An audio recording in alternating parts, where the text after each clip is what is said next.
Ibintu bitanu bito wakora muri Amerika ukabifungirwa cyangwa ugacibwa amande aremereye, mu gihe mu Rwanda iyo tubikoze aba ari ibintu bisanzwe kandi ntacyo bitwaye. Ese wari uzi ko ushobora gufungwa cyangwa ugacibwa amande aremereye ukoze ibintu bitanu ngiye kukubwira muri Amerika, mu gihe mu Rwanda tubikora mu buzima bwa buri munsi kandi ntagire icyo bidutwara? Benshi mwibwira ko muri Amerika ari muri paradizo, aho ushobora gukora icyo ushaka cyose uko ubyifuza, ariko numara kumva ibi bintu biraza kugutungura cyane, ndetse biraza no guhindura ishusho y'uko wabonaga Amerika.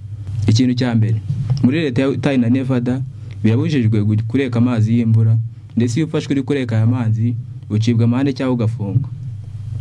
Izi leta uko ari ebyiri zivuga ko amazi ari umutungo w'ubutaka, kandi umutungo w'ubutaka ukaba umutungo wa leta. Bityo rero iyo ufashwe uri kureka amazi y'imvura ufatwa nk'aho wibye umutungo wa leta, maze ugacibwa amande ari hagati y'800 na 600, ariko atarenga miliyoni imwe. Icya kabiri, muri leta ya San Francisco ndetse na Las Vegas birabujijwe kugaburira inuma zo ku mihanda, ndetse iyo ufashwe uri kugaburira izi numa ucibwa amande cyangwa ugafungwa amezi atarenze 5.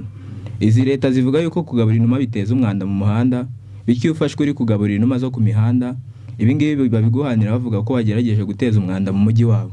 Icya gatatu, muri leta ya Louisiana birabujijwe kuko amazi yakireka imbere y'inzu yawe agakora ikidendezi, maze yarangiza akamara amasaha 12 utarayavanaho.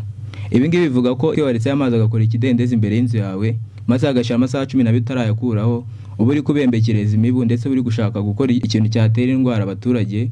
Bityo rero leta iguhana yihanukiriye, ikaba yagufunga amezi 3 cyangwa ugacibwa amande ari hagati y'800 ndetse na miliyoni imwe. Icya kane, muri leta ya California ndetse no mu mujyi wa New York birabujijwe ko wacuranga umuziki uri hejuru hagati ya saa 4 z'ijoro na saa 1 za mu gitondo. Ibi ngibi bifashwe uri kubikora baragufunga cyangwa se bakaguca amande, kuko bavuga ko uri guteza urusaku mu mujyi wabo, kandi bikaba uri gukwirakwiza icyo bita noise pollution, mu gihe twe mu Rwanda kenshi usanga utubaye twinshi saa 4 tukiri gukora dusakuza. Icya gatanu, muri leta ya Virginia ndetse no mu mujyi wa New York n'izindi leta nyinshi muri Amerika birabujijwe ko wakambukira umuhanda ahantu hatemewe, hamwe hitwa muri zebra crossing.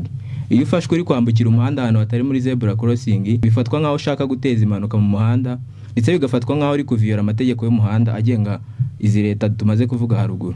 Bityo rero iyo ufashwe ufunga amezi 3 cyangwa ugahitamo kwishyura amafaranga angana na miliyoni 1,465 by'amanyarwanda, ahwanye n'igihumbi cy'idolari. Mbese ni iri tegeko muri aya ngaya ryagutunguye cyangwa wumvishe ko ritari rifite ishingiro ryo kuba baritangira igihano nk'iki ngiki? Bwiye muri comment, kandi niba ukunda ibintu bitangaje, niba ukunda amakuru agezweho n'ibindi bintu nk'ibyo ngibyo, ndagusaba gukora follow, gukanda subscribe kuri Namenye TV kugira ngo utazaza ubiciye. Kwanjye nitwa Irumva Shadrack, murakoze cyane.